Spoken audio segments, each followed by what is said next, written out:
Hello everyone, మీరు చూస్తున్న Suman TV. నేను మీ కీర్తి. నాతో పాటు ఉన్నారు హోమియోపతి ఫిజిషియన్ డాక్టర్ చేతన్ గారు. నమస్తే చేతన్ గారు. నమస్తే మేడం. చేతన్ గారు, అన్నిటికీ సైడ్ ఎఫెక్ట్స్ ఉంటాయి కదా, మరి వెయిట్ లాస్ కి ఎలా ఉంటాయి సైడ్ ఎఫెక్ట్స్? ఇవాళ వీడియోలో డిస్కస్ చేద్దాం. ఇప్పుడు బరువు ఎక్కువ ఉందంటే క్యూట్ గా ఉంటారు అని అంటారు కొందరు. అరే చెబ్బి ఉంటారు, నువ్వు వెయిట్ గెయిన్ చేస్తే భలే క్యూట్ ఉంటావు రా అనేసి అంటారు కొందరు వేరే వాళ్ళకి. నాకు లాగా అయితే మనం కొన్ని రోజులు మంచిగా కనిపించవచ్చు బరువు ఎక్కువ ఉందంటే వేరే వాళ్ళకి, కానీ ఈ బరువు మన బాడీ మీద ఏదో సైడ్ ఎఫెక్ట్ చేయాలి కదా. ఇప్పుడు అందరు అంటారు బరువు తగ్గించుకోండి, డాక్టర్ దగ్గర పోతే బరువు తగ్గించుకోండి, డైటిషియన్ దగ్గర పోతే బరువు తగ్గించుకోండి. బీపీ దగ్గర నుంచి sugar, thyroid, whatever first starts from వెయిటే కదండి. అవును. ఇప్పుడు సింపుల్ మనం చిన్న విషయం నుంచి పెద్ద విషయం వరకు చూద్దాం ఏమేమైతుంది వెయిట్ ఎక్కువ ఉండడం వల్ల. ఇప్పుడు గురకలు వస్తాయి కదా, బరువు ఎక్కువ ఉందంటే గురకలు వస్తాయి. కొద్దిసేపు నడవంగానే ఆయాసం వస్తుంది. బరువు ఎక్కువ ఉందంటే కొద్దిసేపు నడవంగానే ఆయాసం వస్తుంది. మళ్ళీ బరువు ఎక్కువ ఉందంటే నిద్ర కూడా డిస్టర్బ్ అవుతుంది.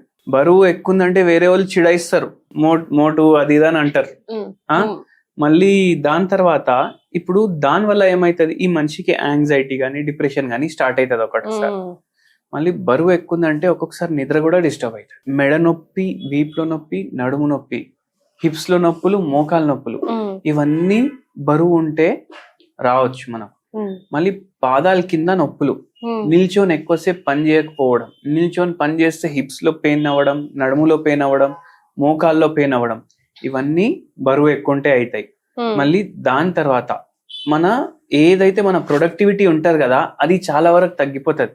బరువు ఎక్కువ ఉందంటే మనం సరిగా పని చేయలేం. ఇప్పుడు ఒక 5 పనులు మీ ఆఫీస్ లో మీకు ఎవరో చెప్పారు అనుకోండి, మీరు టకటక చేసేస్తారు. కానీ ఎవరైనా ఫుల్ ఒబేస్ ఉన్నాడు అనుకోండి, అబ్బా ఇప్పుడు లేవాలనా, ఇప్పుడు చేయాలనా అని బద్ధకం వచ్చేస్తుంది వాళ్ళకు. అయితే దాని తర్వాత ఏమైతుంది అంటే, ఇదైతే చిన్న చిన్న ప్రాబ్లమ్స్ బరువు ఎక్కువ ఉండడం వల్ల.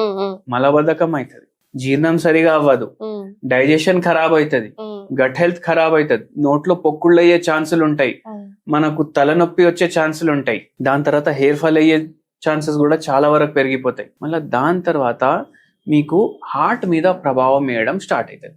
ఎందుకు స్టార్ట్ అవుతుంది? ఇప్పుడు నార్మల్ వెయిట్ ఉన్నాడు అనుకోండి మనిషి, దేవుడు ఒకటే గుండె ఇచ్చిండు, అది సరిపోతుంది. కానీ ఇప్పుడు బరువు ఎక్కువ ఉందంటే ఇద్దరికి ఒకటే గుండె పని చేయాలి. మీరు ఇంకా డబుల్ వెయిట్ మోస్తున్నారు కదా మీ మీద, అయితే ఇద్దరికి ఒకటే గుండె పని చేయాలి.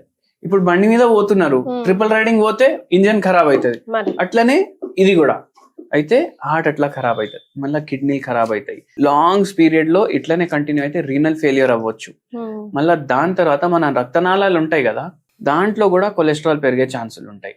దాని వల్ల హార్ట్ అటాక్ రావచ్చు, వెరికోస్ వెయిన్స్ అవ్వచ్చు, పైల్స్ అవ్వచ్చు, ఫిషర్స్ అవ్వచ్చు, ఫిష్యులు అవ్వచ్చు వెయిట్ ఎక్కువ ఉండడం వల్ల. స్కిన్ ప్రాబ్లమ్స్ వచ్చే ఛాన్సులు పెరిగిపోతాయి. ఇన్ని ప్రాబ్లంలు అవుతాయి. మళ్ళీ ఆఖరికి మీకు క్యాన్సర్ అయ్యే ఛాన్సులు కూడా ఉంటాయి. అయితే బరువు ఎక్కువ ఉందంటే ఇన్ని ప్రాబ్లంలు ఉంటాయి.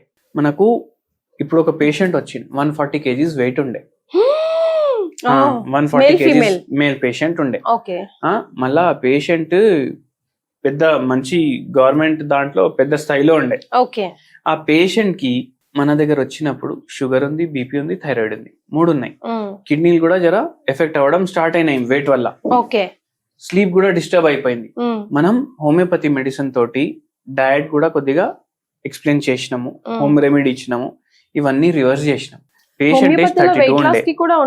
అవును, వెయిట్ లాస్ కి కూడా మెడిసిన్స్ ఉంటాయి. ఇప్పుడు హోమియోపతిలో మన దగ్గర చాలా దూరం నుంచి కూడా వస్తారు. ఈ పేషెంట్ కూడా మన దగ్గర నోయిడా నుంచి వచ్చిండు. అయితే ఈ పేషెంట్ కి ఇవన్నీ మనం రివర్స్ చేసినాం. ఈ పేషెంట్ వెయిట్ కూడా మనం 90 kgs తీసుకొచ్చినాం. ఈ పేషెంట్ హైట్ కూడా ఆల్మోస్ట్ 5 feet 11 inches ఉండే. 60 kgs తగ్గింది, ఆల్మోస్ట్ 50 kgs తగ్గిండు. మళ్ళా దాని తర్వాత అంతనే 1.5 year పడ్డాడు.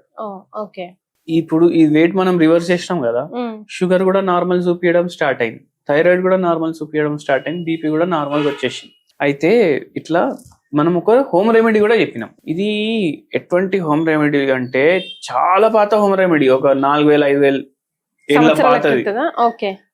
ఏం చేయాలి, ఒక టీ స్పూన్ తీసుకోవాలి. దీంతో ఏం చేయాలి, 1 teaspoon జీలకర్ర, 1 teaspoon సోంపు, 1 teaspoon అజ్వైన్, 1 teaspoon 1 teaspoon వాము, 1 teaspoon మన ధనియాలు ఉంటాయి కదా అవి, ఓకే, ఇవన్నీ ఒకటే ఫ్యామిలీ ఒక దాంట్లో చూసుకుంటే. జీలకర్ర, సోంపు అన్ని సేమ్ కనిపిస్తాయి మనకు. ఇవన్నీ తీసుకోవాలి, వాటర్ లో వేయాలి, బాయిల్ చేయాలి, వాటర్ కొద్దిసేపు వదిలేసేయాలి, దాన్ని చనాయించుకోవాలి, దాన్ని స్టెయిన్ చేసుకోవాలి, ఫిల్టర్ చేసుకోవాలి, వడగట్టుకోవాలి దాన్ని. అది చల్లగైనాక తాగేసేయాలి. Morning night, early morning empty stomach తాగాలి. దీంతో ఏమైతుంది, దీంట్లో ఫ్యాట్ బర్నింగ్ ప్రాపర్టీస్ ఉంటాయి. మన బాడీలో కొలెస్ట్రాల్ ఎక్కువ ఉందంటే దానికి కూడా హెల్ప్ చేస్తుంది. గట్ హెల్త్ ఏమో మంచిగా చేయడానికి హెల్ప్ చేస్తుంది. జర యాంటీ ఇన్ఫ్లమేటరీ ప్రాపర్టీస్ ఉంటాయి, మళ్ళీ ఎనర్జెటిక్ ప్రాపర్టీస్ ఉంటాయి. ఇప్పుడు కొందరికి వెయిట్ ఎక్కువ ఉంది, అరే నడురా బై రోజు ఆధా గంట అంటే వాళ్ళు ఏమంటారు, అరే నాకు నొప్పులు వేస్తున్నాయి మోకాలు నడుస్తే, ఎట్లా అయితే వాళ్ళకు కూడా పనిచేస్తుంది. సో చాలా హెల్త్ బెనిఫిట్స్ ఉంటాయి. ఇంకా ఇది ఆయుర్వేదంలో ఎన్నో ఏండ్ల బ్యాక్ రాసి ఉంది ఇది. అయితే మీరు అందరు వాడండి, మంచిగా మీకు దేవుని దయతోటి మంచిగా ఉంటది కొద్దిగా. మళ్ళీ దాని తర్వాత ఏం చేయండి అంటే ఫైటోలెక్క 0/9 అనేసి ఒక మందు ఉంటది హోమియోపతిది. దీనివల్ల ఎటువంటి సైడ్ ఎఫెక్ట్లు ఉండవు. ఇది డైలీ 5 కత్రాలు ఒక గిలాస్ లో వేసుకోండి, దాంట్లో కొంచెం నీళ్ళు వేయండి. డైలీ మార్నింగ్ ఒకసారి, మధ్యాహ్నం ఒకసారి, నైట్ ఒకసారి తీసుకోండి. మీకు 5 kgs to 8 kgs వరకు తేడా వస్తుంది మెడిసిన్ తోటి. కానీ మీరు ఇంకా ఎక్కువ లూజ్ చేసుకోవాలనుకుంటే మనకు కన్సల్ట్ అవ్వచ్చు. ఇప్పుడు ఇట్లా 40 kgs తగ్గాలి, 30 kgs తగ్గాలి, 60 kgs తగ్గాలంటే మనకు కన్సల్ట్ అవ్వచ్చు. రైట్, కానీ డెడికేటెడ్ గా చెప్పిందంతా ఫాలో అవ్వాలి కదా. ఇప్పుడు మనిషి మంచిగా కరెక్ట్ గా బతకాలంటే ఫాలో అవ్వాలి. మోర్ ఓవర్ చేతన్ గారు, మీ దగ్గర నాకు నచ్చేది ఏంటంటే మీరు ప్రిస్క్రైబ్ చేసేది కూడా లైఫ్ స్టైల్ ని డిస్టర్బ్ చేయకుండా, అంటే ఖచ్చితంగా ఇది చెయ్యండి అంటే ఏడ్చుకుంటూ తూడ్చుకుంటూ చేయడం. ఇప్పుడు కొందరు డైటీషియన్లు ఏమంటారు, ఇప్పుడు ఇది తినకండి, కార్బ్, 0 కార్బ్, రైస్ చుక్క కూడా తినొద్దు మీరు వెయిట్ లాస్ అవ్వాలంటే అట్లా అంటారు. మనం అట్లా కాదు, రైస్ తినండి, మీకు చపాతీ ఇష్టం ఉంటే మీకు ఏది ఇష్టం ఉంటే తినండి. మనం పోర్షన్ కంట్రోల్ చేసి దాన్ని తగ్గిస్తాం. కొందరు ఏమంటారు బ్లూబెర్రీలు తినంటారు, కొందరు తేనెబెర్రీలు తినంటారు. అది కేజీనే 4,000-5,000 ఉంటది. ఎవరైనా ఎక్కడి నుంచి కొంటాడు? సో అవన్నీ చూసుకొని మనం చేయాలి. మన ఎకనామిక్స్ కూడా చూసుకోవాలి, పరిస్థితుల్ని బట్టి మనం చూసుకోవాలి. Right, thank you so much. Okay.